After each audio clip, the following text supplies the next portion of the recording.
नहीं, 10 टका में नहीं बैठ पाएंगे। अगर 50 टका देख लो तो सूजी उठा के फूंक, अगर 20 टका में ऊपर फूंको, पूछेगा हजरत क्या हुआ, पर हो कैसे हुआ, वो जैसे 10 टका हुआ वैसे होगी। पूरे खानदान में एक पारा कुरान न पढ़ना जाने, शबे बारात में बाप माँ के कब्र में जाके अगर बत्ती जलाता है, कौन मौलाना कहा अगरबत्ती जलाने से मूर्ति की बख्शिश हो जाती है? किस मौलाना ने अपना वो कहा? रख दे बेटा, सुभान अल्लाह, सुभान अल्लाह। फौजी मास्टर हो बेटा, खेलने में बड़ी आगे है, माँ बाप से सीना तान लेता है लेकिन मोहलवा नहीं छोड़ता। सही बता रहा हूँ, ये उलमा किराम सस्ता पाए।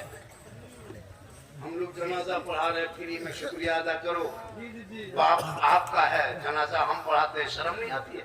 और मैं किराम से पूछे, हमारे बड़े मुफ्ती साहब बैठे हैं, पेट मौलाना पढ़ाना जनाजा फर्ज नहीं है, बेटा पढ़ाना से बेटा और दामाद, न दामाद उस लायक है ना बेटा उस लायक है। हजरत जोहर बाद जनाजा ऐलान कर दीजिए इमाम साहब, अजय दिन तीजा हो उस दिन इमाम साहब को घर बुला के हजरत 5-10 को लड़का इंतजाम कीजिएगा, जुगाड़ कीजिएगा। क्या हुआ? 5-10 को लड़का खोज दीजिएगा, घर में बाप का तीजा है, पूरा घर में कोई नाती पोता बैठने नहीं, पढ़ने बैठा कुरान, मोहल्ले के लड़का लोग को पढ़ता, शर्म नहीं आती है? तुम्हारे घर का बूढ़ा मरा, तुम कब कुरान पढ़ोगे? एक दुगो बहू भी अगर पढ़बो करती है तो साल में 6 साल में कभी कुरान खोल के पढ़ेगी, कैसे पढ़ेगी? तो सुने, अगर एक दुगो बहू कभी सास ससुर के तीजा निकालती है,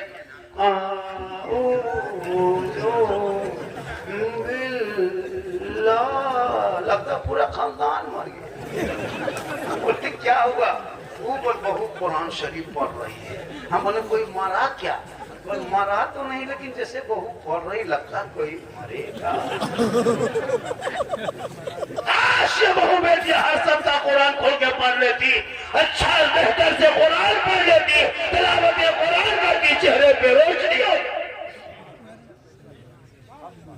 बाप आप होता है, हम लोग हम लोग 2006 कमेटी बनाइए हजरत, कमेटी बना करके हर जनाजा पढ़ाएंगे। जिस जनाजे को सर्विसमैन बूढ़ा मरा तो 51,000, किसान बूढ़ा है उसका 21,000, एकदम बीपीएल गरीब दुखिया है फिर भी 11,000। लेकिन बात तेरा है, जाओ तुम जाओ बोराम भर के गाछ में टांग दो, चाहे जनाजा पढ़ो, थोड़ो भी उसको भरा नहीं पड़ा। हम तो एहसान के फ्री पढ़ा दें। आप लोग क्या जानते हैं? 50 साल से 50 मुर्दा दफन करते, 60-70 साल उम्र हो गई है, अब तक दुआ जनाजा याद नहीं कर सके, तब तो इस्लाम खतरे में। दूसरे को दोष देते कि मुसलमानों को परेशान करता है। आपके ईमान मजबूत हुआ अभी तक कहाँ? बस बाप को दफन किया, दादा को दफन किया, दादी किया, नानी नाना सबको दफन कर दिया, मामू दफन करने के लायक हो गया है, लेकिन अभी तक दुआ जनाजा याद, खुद दफन होने के लायक, मिट्टी देने दुआ तक याद नहीं। 50 साल से ईदगाह ईद बकरीद की नियत अब तक याद नहीं। इमाम साहब कहते जुम्मा ईद के दिन 6 जाए तकबीर के साथ नमाज पढ़ना है, हाथ उठाना, छोड़ना, बोलना, छोड़ना, यहाँ छोड़ना, सुनते गया भूलते गया। अच्छा इमाम कहते अल्लाहु अकबर, हाथ उठा के बीच में आया कि नहीं, उठाया कि नहीं, और जाके मोड़ में कहेगा ईद के बाद इस्लाम खतरा नहीं, तुम्हारा आँख खतरा नहीं उठाता। वाला को तो कैसे अगर वो पुजगार दे भी पुजगाता, ये है मुसलमान। बोलो न जनाजा नहीं आती, वो छोड़िए, वो मुर्गी जो वो नहीं करता, वो भी देशी नहीं पोल्ट्री। मस्जिद के गेट में टूअर के तरह, यतीम के तरह खड़ा है, इमाम साहब बड़ा मुर्गी। अफसोस नहीं लगता? 5-5 को बेटा है, खाएगा तुम, मुर्गी से बक करवाने शर्म नहीं? मुसलमान हो तुम, मुसलमान हो, वो मुर्गी नहीं। आपस में लड़ेगा तो गर्दन काट दे, भाई का गर्दन काटने नहीं तैयार, ये पोल्ट्री गर्दन काट। औलाद को पढ़ाओ सहरा में, जंगलों में, बयाबान में पढ़ो, मीनार के पढ़े हैं तो मैदान में पढ़ो। ये बेखबर नजूमी तुम्हें क्या बताएंगे, कल होने वाला क्या है ये कुरान। इसलिए मेरी माँ बहने, तू अपने घर में अच्छी लगती हो, घर में रहना, बन संवर के रहना। मैं नहीं कहा कि बनना संवरना हराम है, नहीं, बन संवर के रहना, अच्छा कपड़ा पहन के रहना, शोहर के पास जाना, 2 रकत नफल का सवाब। लेकिन नहीं, शादी घर जाएगी तब 1.5 घंटा फेस वॉश, फेयर लवली, लिकोडर, मरी, इस कदर धुआंधार कपड़ा पहनती है हजरत, अपने मोहल्ले की औरतों को नहीं पहचान पाइएगा कि मोहल्ले है केहन विदेशी है। इस कदर पान समझ के लड़कियां तो मत पूछे, 15-18 साल की बेटी सबके तो माथा में तो दुपट्टा शादी दिन रहबे नहीं करते, गर्दन में हम दुपट्टा रख के और एकदम मोबाइल ले लेके ऐसे घूमेगी, जहां कहां खड़ी होके सेल्फी, और मुंह है एकदम कुल्फी।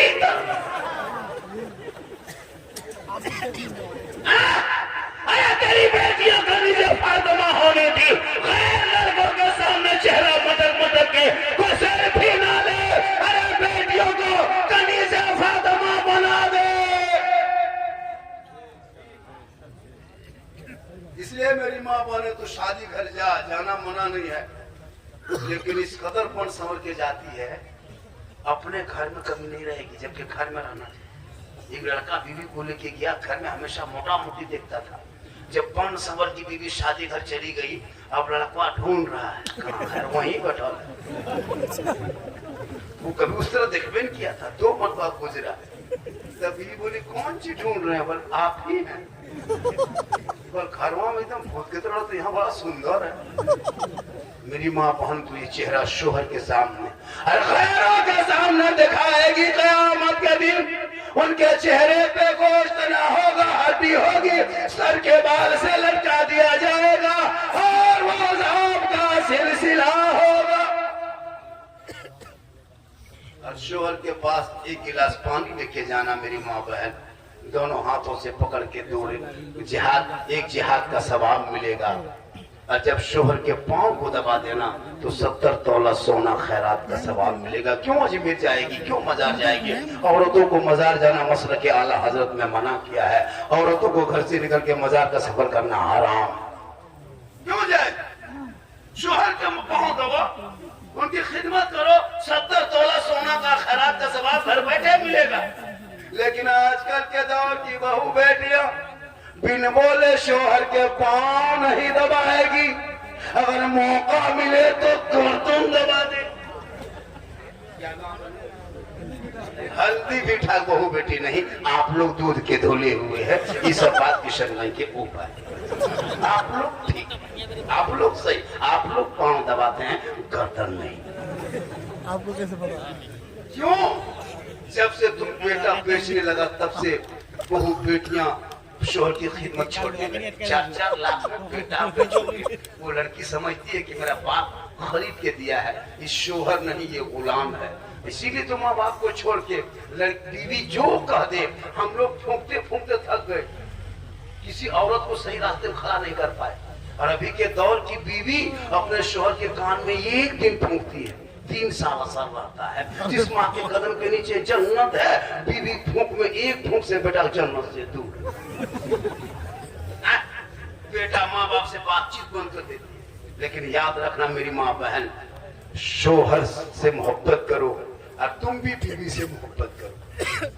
लेकिन तुम बीवी की मोहब्बत करो तो बीवी की मोहब्बत को जांच भी करो। कभी जांच किए हो? नहीं किए? तुम जानते हो मेरी बीवी मुझसे बड़ी मोहब्बत करती है, लेकिन तेरी बीवी करती है कि नहीं मोहब्बत, तुम कोई परखे हो? पर्व त्योहार के टाइम में बीवी को किशनगंज लेके मत जाना, बाजार मार्केट लेके मत जाना, तुम खुद मार्केट जाना और बीवी का कपड़ा खरीद के लाना और बीवी के हाथ में दे के खाली उसका मुंह देखना। उसी दिन पता चलेगा तेरी बीवी कितनी मोहब्बत करती है। तुम किशनगंज मार्केट से जाके कपड़ा खरीद के ला के बीवी को दे के उसका मुंह देखना। लेकिन आप लोग नहीं, आप लोग सब दूध के धुले हुए हैं। ये सब है इस नाव पर के ऊपर।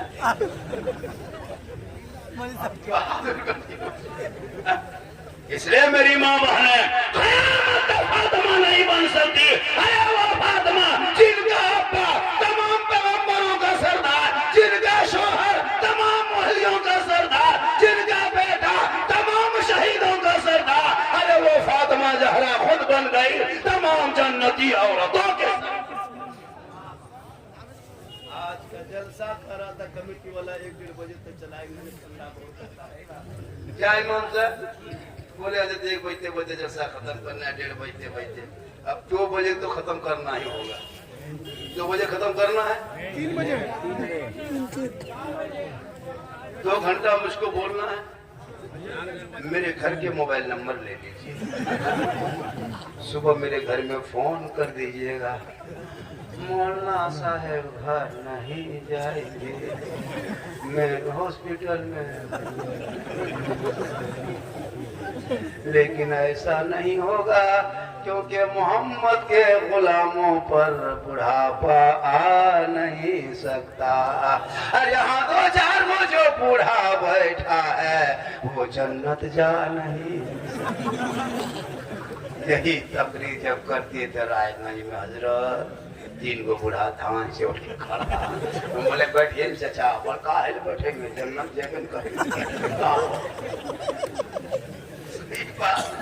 कोई बूढ़ा जन्नत नहीं जाए, क्योंकि जो जन्नती होंगे वो बूढ़ा ही नहीं होगा। जो जन्नती होंगे बूढ़ा नहीं होगा। रब का मोहर लगेगा, सभी बूढ़ों को अल्लाह जवान बना के जन्नत अता करेगा। इसीलिए नमाज पढ़िए जवानी में। कोई जवान खड़ा होकर कदे मौलाना आज जलसा है मेरे कमेटी में, गांव में मोहल्ले में, मौलाना अब हम अगले जुमा से या शब बरात से तहिया करते के नमाज शुरू करेंगे, दोबारा नहीं छोड़ेंगे। अगर कमेटी का कोई 3 आदमी तो 1 आदमी खड़ा हो जाए तो जलसा कामयाब।